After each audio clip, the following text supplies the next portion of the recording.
Assalamualaikum warahmatullahi wabarakatuh. Hari ini saya ingin membentangkan tentang tugasan dua pengantar pengajian pendidikan saya, iaitu yang disediakan oleh saya Muhammad Aidil Ali bin Muhammad Sharif, bernombor angka giliran 202319210111. Nama dan kod kursus pengantar pengajian pendidikan GPPP 1092. Nama pensyarah yang saya sangat hormati Encik Luqmanul Hakim bin Abdul Ghani. Baiklah, slide kedua saya iaitu mengandungi isi kandungan. Yang pertama, mempunyai pengenalan. Yang kedua, pelan pembangunan pendidikan Malaysia. Yang ketiga, implikasi terhadap guru berjiwa pendidik. Dan yang terakhir ialah rumusan. Baiklah, yang pertama, kita masuk kepada slide pengenalan. Pendidikan adalah komponen penting dalam membentuk kualiti dan keupayaan generasi baharu. Oleh kerana generasi baharu akan berhadapan dengan kesukaran dan perubahan di seluruh dunia, mereka perlulah memahami akan keperluan untuk menyediakan modal insan yang berkualiti tinggi. Kementerian Pelan Pembangunan telah dibangunkan oleh Kementerian Pendidikan Malaysia iaitu KPM. Pendidikan Malaysia PPM 2013 hingga 2025 adalah untuk memenuhi keperluan pendidikan terbaik untuk setiap pelajar.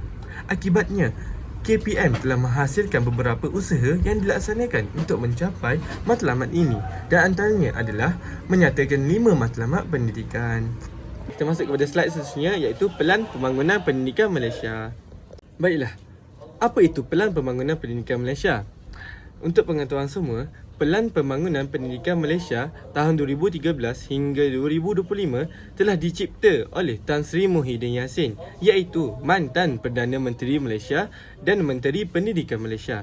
Yang amat berhormat Timbalan Perdana Menteri Malaysia merangkap Menteri Pendidikan Malaysia iaitu Tan Sri Muhyiddin Yassin telah merasmikan di Pusat Konvensyen Kuala Lumpur pada tarikh 6 September pada tahun 2013.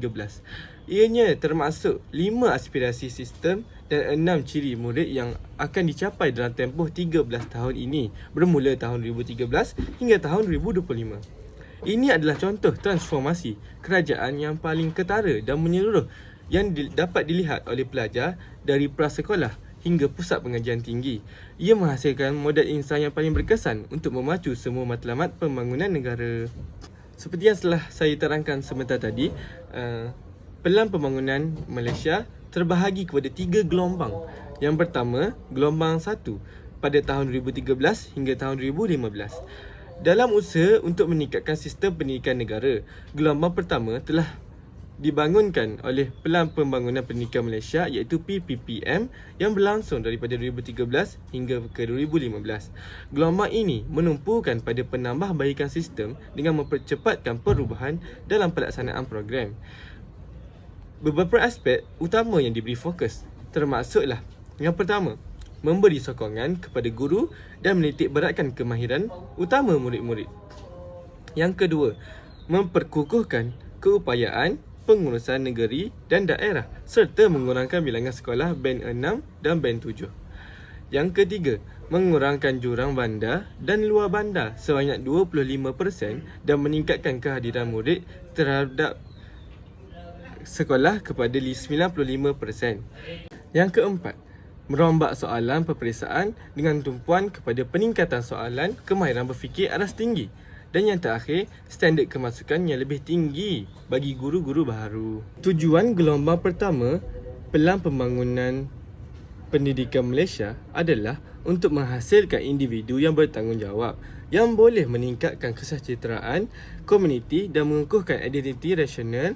Usaha ini juga melibatkan perkembangan bahan sumber pengajaran dan pembelajaran PDP, sains dan matematik untuk meningkatkan kemahiran berfikir kritis dan kreatif murid-murid. Seterusnya kita masuk kepada gelombang kedua iaitu gelombang yang dibangunkan oleh Pelan Pembangunan Pendidikan Malaysia PPPM yang berlangsung daripada tahun 2016 hingga ke tahun 2020. Peringkat ini adalah peringkat yang seterusnya di dalam usaha bagi meningkatkan kualiti pendidikan di negara ini. Pada masa ini, Kementerian Pendidikan Malaysia sedang melaksanakan perubahan ke atas struktur sistem pendidikan di seluruh negara. Antara aspek penting yang diberi fokus ialah melibatkan pergerakan strukturan semula Kementerian JPN dan PPD untuk menjalankan perubahan yang direncanakan. Yang kedua, memacu peningkatan sistem.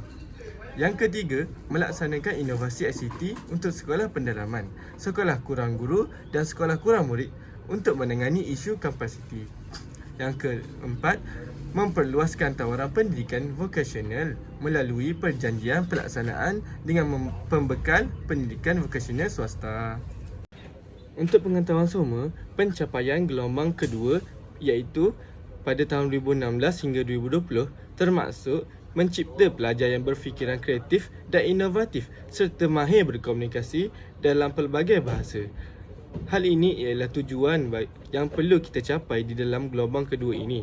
Selain itu, usaha ini melibatkan penstrukturan semula bahagian di kementerian bagi menyesuaikannya dengan fungsi yang telah ditetapkan sebelumnya dan untuk meningkatkan kemahiran dan kemajuan berdasarkan prestasi.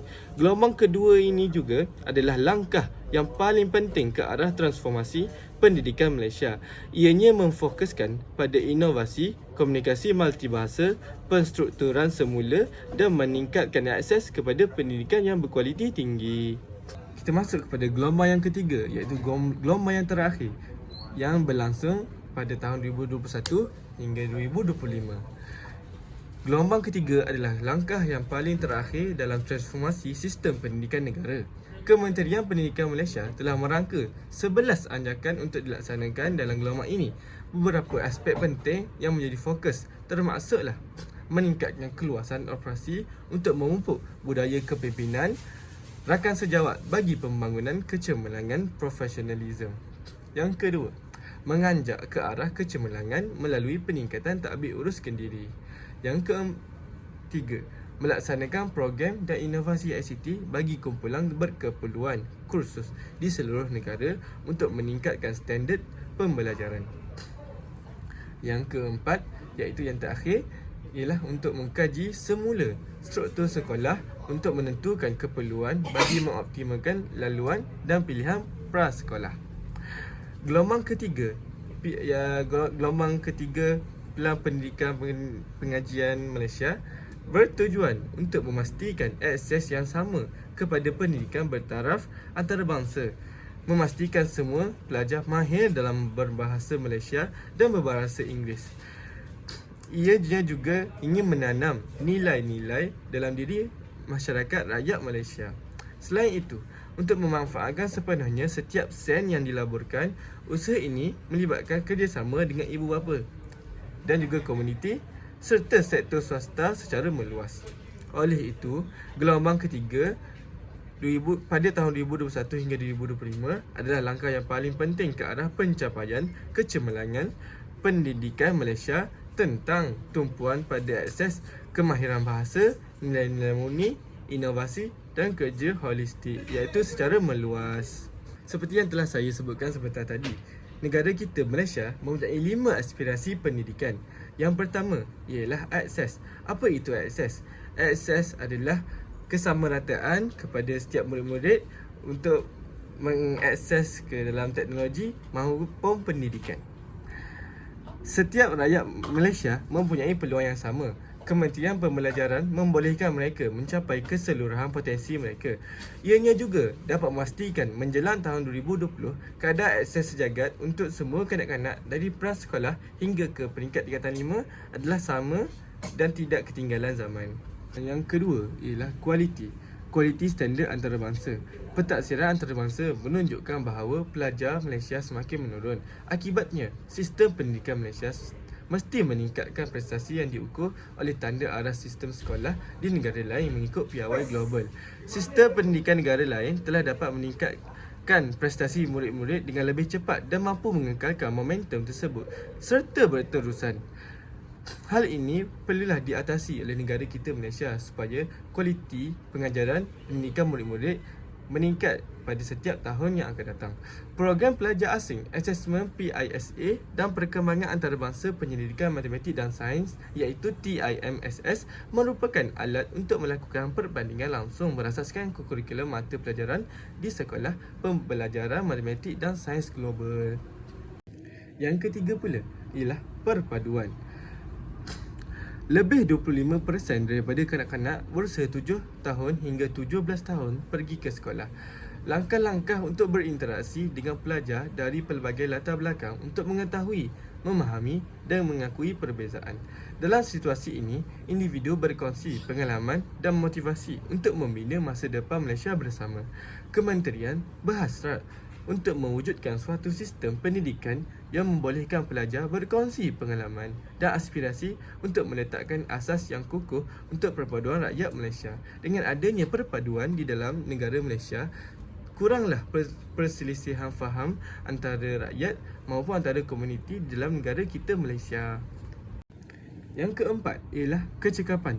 Pelaksanaan kecekapan yang tinggi perlulah diterapkan di dalam negara kita dalam sektor pendidikan ini. Kerajaan telah membelanjakan wang yang besar untuk pendidikan bagi menunjukkan komitmen yang tinggi kerajaan terhadap pendidikan.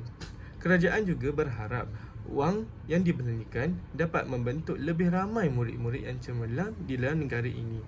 Dalam usaha mencari aspirasi sistem pendidikan, pelaksanaannya akan dijalankan secara lebih bertanggungjawab dan menekankan penggunaan bajet yang diperuntukkan dengan lebih cekap dan berkesan bagi memaksimumkan keberhasilan murid-murid. Keberhasilan murid-murid merupakan indikator kepada kecekapan dalam pengurusan sistem pendidikan. Pulangan dalam bentuk keberhasilan murid perlu dimaksimumkan untuk setiap ringgit yang dibelanjakan. Sistem ini amatlah penting dalam menentukan setiap prestasi sekolah bagi membolehkan guru-guru dan pengetua guru besar memberi tumpuan kepada aktiviti utama penyampaian pengajaran dan pembelajaran yang sangat berkesan. Menggalakkan pembelajaran multibahasa untuk membolehkan komunikasi yang efektif dan kerjasama antara pelbagai kumpulan masyarakat bagi melaksanakan kecekapan yang lebih tinggi. Yang terakhir ialah equality.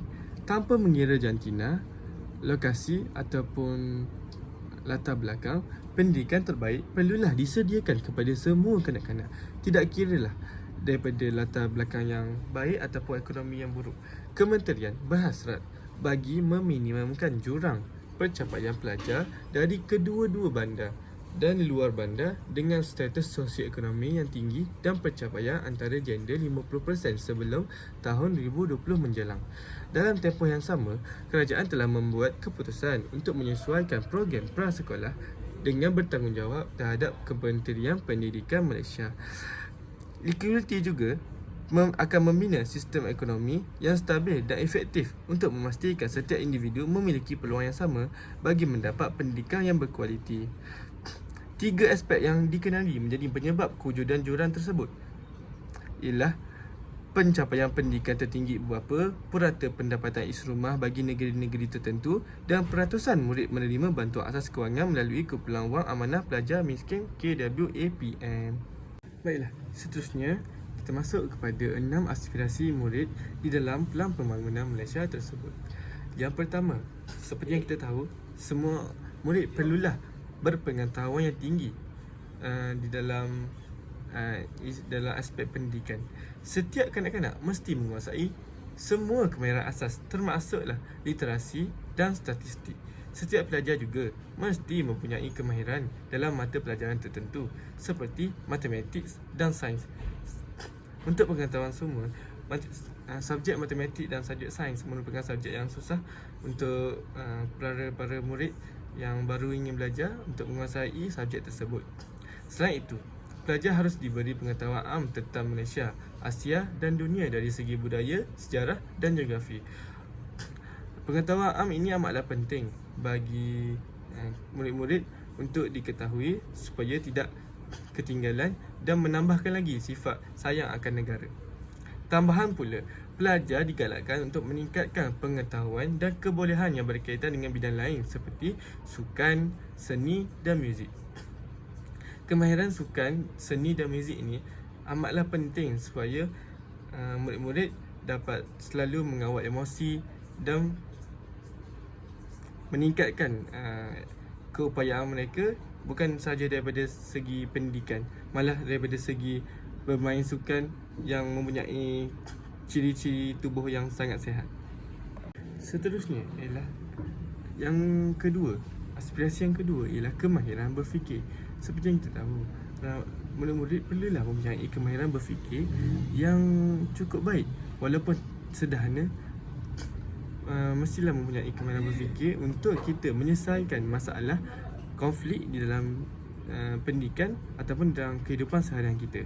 Semua pelajar akan belajar cara memperoleh pengetahuan sepanjang hayat mereka, iaitu dengan cara menanamkan rasa ingin tahu dan belajar sepanjang hayat bagi membolehkan mereka menghasilkan maklumat-maklumat baru dan mengaitkan pelbagai bidang tentang maklumat tersebut.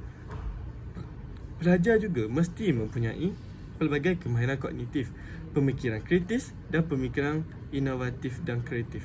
Bidang ini tidak mendapat banyak perhatian menyebabkan pelajar kurang berupaya untuk berfikir secara kritis dan menggunakan maklumat tanpa memerhatikan konteks akademik.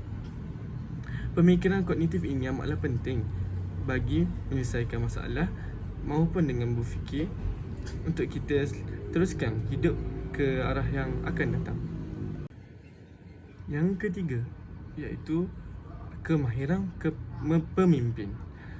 Murid-murid juga perlulah mempunyai kemahiran untuk memimpin sesuatu organisasi ataupun memimpin sesuatu perkara. Bagi dirinya didedahkan dengan sifat bertanggungjawab dan keberanian. Mampu memimpin dalam dunia yang semakin interconnected ini adalah penting untuk sistem pengajaran bekerjasama dengan orang lain juga berkesan. Tambahan pula, negara akan membantu semua pelajar mencapai had terbaik mereka, sama ada secara formal ataupun tidak formal. Kerja berpasukan dan memastikan sistem pendidikan mempunyai ciri-ciri kepimpinan. Ketua juga perlulah mempunyai 4 sifat, iaitu ketabahan, keusahawan, kecerdasan emosi dan kemahiran berkomunikasi secara efektif. Yang keempat, iaitu kemahiran dua bahasa. Murid-murid perlulah mempunyai kemahiran dua bahasa seperti boleh berbahasa Melayu dan berbahasa Inggeris. Oleh kerana bahasa Melayu adalah bahasa kebangsaan negara kita, bahasa Inggeris adalah bahasa antarabangsa. Inisiatif ini berfungsi untuk bahasa Melayu akan menjadi bahasa kebangsaan setiap kanak-kanak, manakala bahasa Inggeris sebagai bahasa komunikasi antarabangsa paling tidak pada tahap minimum. Selepas tamat sekolah, pelajar sepatutnya mahir dalam penggunaan bahasa Melayu dan bahasa Inggeris di tempat kerja. Tambahan pula, kementerian akan menggalakkan semua pelajar untuk mempelajari bahasa tambahan. Bukan sahaja bahasa Melayu, bahasa Inggeris, tetapi juga bahasa Cina, bahasa Tamil dan bahasa yang lain. Seperti yang kita tahu, murid-murid yang mempunyai dua bahasa amatlah cemerlang dalam berkomunikasi dengan orang, oleh kerana mereka memahami bahasa yang mereka pelajari untuk berkomunikasi secara efektif. Yang keempat, iaitu etika dan kerohanian. Murid-murid perlulah mempunyai etika dan kerohanian yang baik. Seperti yang kita tahu, belajar itu penting, tetapi adab juga mempunyai ranking yang nombor 1 di dalam aspek pendidikan. Sistem pendidikan akan menanamkan nilai moral dan kerohanian dalam setiap pelajar untuk menghadapi kesukaran yang akan mereka hadapi semasa mereka dewasa, agar mereka dapat menyelesaikan konflik dengan bijak serta mengekalkan kepercayaan kepada moral dalam keadaan kritikal pun, dan keberanian untuk bertindak dengan cara yang lebih betul. Seperti yang pernah saya dengar daripada Ketua Pengarah Pendidikan Malaysia, iaitu ABC. Apakah itu ABC? Beliau mengatakan anak baik lagi cerdik. Dengan itu, kita dapat lihat bahawa seseorang pelajar perlulah terlebih baik terlebih dahulu sebelum cerdik. Oleh kerana itu, nilai moral ataupun etika, adab perlulah dititik beratkan di dalam aspek pendidikan supaya anak tersebut berkembang cemerlang dengan lebih baik. Selain itu, sistem pendidikan juga bertujuan untuk menjadikan pelajar lebih penyayang yang boleh menyumbang kepada kesejahteraan kedua-duanya, iaitu negara dan komuniti. Pelajar yang cemerlang dan lagi baik mempunyai sifat penyayang untuk sayangkan negara dan sayangkan komuniti-komuniti sekeliling. Yang terakhir ialah identiti nasional. Kejayaan Malaysia bergantung kepada semangat nasional yang kukuh melalui penghayatan rukun negara. Seperti yang kita tahu, rukun negara mempunyai perkataan-perkataan yang perlu kita terapkan di dalam diri kita supaya kita lebih sayang akan negara ataupun lebih dikenali sebagai patriotism. Setiap pelajar perlulah berasa berbangga menjadi warga negara. Seperti yang kita tahu, sayang akan negara adalah sifat yang paling penting demi menjaga keamanan dan menjaga nama baik negara. Pelajar perlulah menyayangi negara, tidak mengira kedudukan sosial ataupun agama, etnik. Malaysia perlulah mempunyai semangat nasionalisme yang kukuh serta pemahaman yang mendalam tentang sejarah negara dan objektif masa depan yang sama untuk negara lebih maju ke akan datang. Untuk menjadi rakyat yang sebenar adalah penting untuk membina identiti keterangkuman yang kukuh. Konsep negara tidak boleh mencapai matlamatnya hanya dengan belajar semata-mata ataupun menerima ataupun menghargai semata-mata, tetapi perlulah menjaga ataupun mengambil kira kepelbagaian antara komuniti di dalam negara kita. Seterusnya adalah slide yang bertajuk ajakan. Seperti yang telah saya beritahu sebentar tadi, terdapat beberapa ajakan yang diterapkan oleh Pelan Pembangunan Pendidikan Malaysia, iaitu yang pertama, menyediakan kesamarataan kepada pendidikan berkualiti bertaraf antarabangsa. Pembelajaran bahasa, matematik dan sains mengikut piawai antarabangsa. Seperti yang kita tahu, negara kita mempunyai banyak subjek, antaranya bahasa Melayu, matematik, sains, geografi dan sebagainya. Hal ini ingin memberikan kesamarataan dan akses kepada negara untuk mendapatkan pendidikan yang lebih berkualiti. Melaksanakan kurikulum standard sekolah menengah KSSM dan kurikulum standard sekolah rendah KSSR yang diubah suai pada tahun 2017. Memperbanyakkan pentaksiran berasaskan sekolah kebangsaan PBS dan peperiksaan untuk meningkatkan lagi bilangan soalan yang menilai kemahiran berfikir aras paling tinggi pada tahun 2016. Dengan itu, kita dapat mencipta ataupun meningkatkan lagi kemahiran berfikir murid-murid demi mendapatkan pendidikan yang lebih berkualiti untuk negara kita Malaysia. Yang kedua, memastikan setiap murid menguasai kemahiran dalam bahasa Malaysia dan bahasa Inggeris dan digalakkan mempelajari bahasa-bahasa tambahan yang lain sepertinya bahasa Cina, bahasa Tamil dan bahasa lain. Melaksanakan KSSR Bahasa Melayu untuk sekolah jenis kebangsaan pemulihan yang intensif untuk pelajar yang berkeperluan khas. Yang kedua, menjadikan bahasa Inggeris sebagai bahasa daripada peperiksaan SPM dan mengembangkan peluang untuk mempelajari bahasa Inggeris. Seperti yang kita tahu, bahasa Inggeris adalah bahasa komunikasi antarabangsa. Bukan sahaja negara kita yang gunakan bahasa Inggeris, tapi negara-negara lain juga. Oleh itu, marilah para murid perlulah berusaha untuk mempelajari bahasa Inggeris dengan lebih baik, tetapi tidak melupakan bahasa-bahasa yang lain juga. Yang ketiga, melahirkan rakyat yang menghayati nilai. Seperti yang saya telah katakan sebentar tadi, nilai adalah pembelajaran adalah penting, tetapi nilai juga mempunyai perkara yang lebih penting sebelum pendidikan. Nilai juga mengutamakan pendidikan agama, Islam dan moral untuk mewujudkan perpaduan dan persefahaman yang kukuh antara pelajar. Membangunkan pelajar secara menyeluruh dengan meningkatkan keperluan untuk pelajar mengambil bahagian dalam satu sukan, satu kumpulan, satu organisasi yang memakai uniform. Yang keempat, mentransformasi profession keguruan menjadi profession pilihan. Mulai tahun 2013, calon guru mesti terdiri daripada graduan dengan purata grade 30%. Menjelang tahun 2016, memperluaskan laluan guru untuk peranan kepimpinan pakar pengajaran dan pakar bidang kursus. Yang ketiga, mulai tahun 2025, pensijilan dan amalan kecemerlangan berasaskan teladan rangkaian setugas akan dilaksanakan. Dan yang terakhir, yang kelima yang saya ingin menerangkan ialah memastikan kepimpinan berprestasi tinggi ditempatkan di setiap sekolah. Sejak tahun 2013 lagi, piawan pemilihan dan prosedur telah dipertingkatkan untuk merancang penggantian pengetua dan guru besar.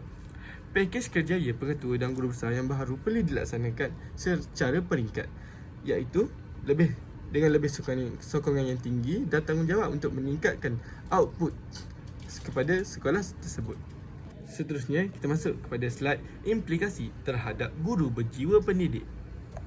Disebabkan oleh transformasi dalam pendidikan Malaysia, guru mesti memainkan peranan penting dalam memastikan generasi muda menerima pendidikan setanding dengan piawai antarabangsa. Berikut adalah beberapa aspek yang memberi kesan kepada pelan pembangunan pendidikan Malaysia dan standard kualiti pendidikan terhadap tenaga pengajar. Yang pertama, pengurusan pengajaran dan pembelajaran. Seperti yang kita tahu, guru perlulah mampu merancang dan melaksanakan proses pengajaran serta memastikan pencapaian matlamat yang ditetapkan. Untuk pengetahuan semua, guru perlulah menyediakan bahan bantu mengajar terlebih dahulu sebelum masuk ke dalam kelas untuk mengajar para murid-murid. Oleh kerana itu juga, guru akan lebih sentiasa bersedia untuk memberikan ilmu, mencurahkan segalanya yang ada bagi memberikan kejayaan kepada murid-murid tersebut. Profesionalism guru dalam bilik darjah termasuk kebolehan mencorak kualiti pengajaran dan situasi pembelajaran. Guru merupakan satu karakter, satu model kepada murid-murid untuk mencorakkan siapa dirinya di masa yang akan datang. Guru perlulah menunjukkan sifat yang baik, sifat yang lebih positif kepada anak-anak didiknya supaya anak-anak didiknya lebih berusaha untuk menjadi orang yang lebih baik di masa yang akan datang. Yang kedua, pembangunan profesionalism. Pembangunan profesionalism mesti dikekalkan oleh guru dengan anjakan minda perubahan dalam budaya kerja, perubahan dalam pengetahuan dan kemahiran. Seperti yang kita tahu, guru mempunyai pengaruh yang lebih besar kepada murid-murid. Oleh sebab itu, guru perlulah menjaga mental dan fizikal perubahan dalam budaya murid-murid dalam kelas masing-masing. Guru harus berani mengkaji pelbagai cabang ilmu untuk mengajar keberkesanan. Guru dengan mengkaji sesuatu ilmu yang ingin disampaikan kepada murid-murid, guru perlulah mencari jalan yang paling efektif, paling berkesan supaya meningkatkan lagi tahap keberkesanan pendidikan kepada murid-murid generasi terkini. Yang ketiga, kemahiran teknologi. Seperti yang kita tahu, guru-guru di waktu zaman dahulu tidak menggunakan banyak teknologi seperti sekarang. Oleh kerana itu, guru-guru perlulah menekankan ajakan ataupun ilmu dalam bidang teknologi ataupun ICT ni. Ajakan transformasi ketujuh Pelan Pembangunan Pendidikan Malaysia telah menekankan teknologi maklumat dan komunikasi bagi meningkatkan prestasi akademik. Seperti yang kita sedia maklum, generasi kini telah menggunakan banyak teknologi dan mereka mahir dalam menggunakannya. Oleh kerana itu, guru-guru perlulah berusaha untuk mengejar kemahiran yang ada dalam diri murid-murid dalam penggunaan ICT. Untuk memudahkan guru perlulah memenuhi piawai teknologi pendidikan kebangsaan pelajaran dan mendorong kreativiti pelajar. Para pelajar yang generasi terkini lebih cenderung menggunakan ICT ataupun teknologi berbanding dengan menulis. Oleh kerana itulah, guru-guru perlulah memenuhi keperluan para pelajar dengan mendorong kreativiti pelajar dengan menggunakan teknologi dalam kelas masing-masing. Yang terakhir, iaitu yang keempat, ialah mempunyai wawasan. Guru-guru perlulah mempunyai wawasan yang tinggi untuk mengajar generasi-generasi yang akan datang. Oleh kerana sifat nilai wawasan yang ada di dalam diri guru-guru perlulah dijadikan satu aspek yang penting demi menjamin keberkesanan pendidikan kepada murid-murid. Terlebih dahulu, guru harus mencapai piawai global untuk memastikan pengetahuan dan kemahiran yang diajar kepada pelajar selaras dengan matlamat pendidikan Pelan Pengajar Pendidikan Malaysia untuk memastikan murid mempunyai keupayaan bagi bersaing di arena antarabangsa. Dengan itu, kita dapat memperluaskan nama negara kita ke arena yang lebih besar, iaitu arena antarabangsa. Untuk mengubah pelbagai aspek pendidikan, guru juga mesti mempunyai matlamat yang jelas. Seorang guru perlulah menjadi satu model yang baik untuk para murid-murid. Untuk meningkatkan kejayaan akademik dan kemenjadian pelajar, guru mempunyai sifat ataupun bukti yang kukuh bagi menjadikan murid itu lebih baik ataupun sebaliknya. Seorang guru perlulah membimbing dan menghayati ilmu yang ingin disampaikan kepada murid-murid bagi menjamin akademik yang cemerlang dan kemenjadian para pelajar yang lebih baik. Guru-guru perlulah mendorong ramai orang untuk mengambil bahagian dalam aktiviti sosial dan kemanusiaan seperti berkempen amal, kerja sukarela atau projek membantu masyarakat. Dengan itu, guru-guru juga mempunyai pengaruh yang lebih besar dan masyarakat cenderung untuk mendengar kata guru berbanding orang lain. Seperti kita tahu, jawatan sebagai guru mempunyai nama yang lebih besar dan berpengaruh berbanding dengan jawatan-jawatan lain. Untuk itu, mereka boleh berpengalaman dan membuka mata terhadap aktiviti-aktiviti yang dijalankan oleh guru ini. Murid-murid juga akan mencelitkan minda mereka tentang realiti kehidupan bagi menghasilkan satu pendirian atau wawasan yang kuat. Seterusnya, kita telah masuk kepada penghujung persembahan saya pada hari ini, iaitu slide rumusan. Secara keseluruhan, pendidikan memainkan peranan yang sangat penting dalam menentukan masa depan seseorang dan sosial. Seperti yang kita tahu, seseorang yang mempunyai pendidikan akan cenderung untuk terus belajar dan mempunyai masa depan yang lebih baik berbanding dengan orang yang sebaliknya. Oleh itu, pendidikan amatlah penting bagi kita, bukan sahaja golongan-golongan muda, tetapi kepada golongan-golongan yang lebih tua atau yang baru, generasi baru yang kini. Ianya bukan sahaja mendapatkan maklumat akademik, tetapi juga membina sifat, prinsip dan kemahiran yang membantu pelajar menghadapi dunia yang semakin kompleks.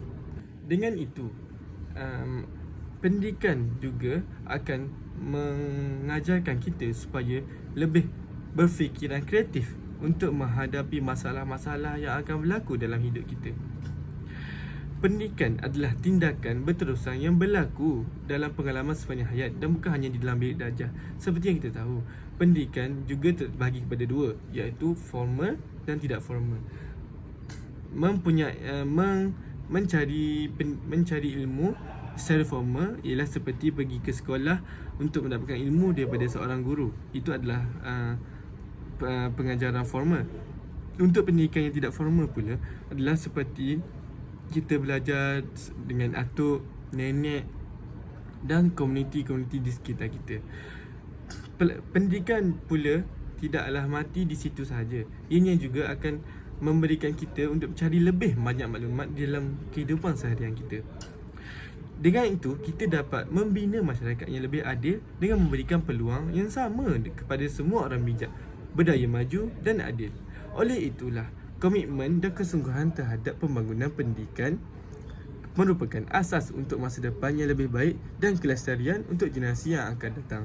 Oleh itu, komitmen kepada pendidikan amat diperlukan supaya generasi-generasi akan datang tidak terlepas untuk merasa bagaimana manisnya berilmu dan bagaimana beradab untuk kita terus menjaga nama baik negara untuk generasi yang akan datang. Sudah terang lagi bersuluh, saya tidaklah berkata kosong ataupun berfikiran tin kosong untuk memberikan ilmu-ilmu kepada semua. Ini adalah rujukan yang saya buat untuk saya menyiapkan tugasan kedua ini.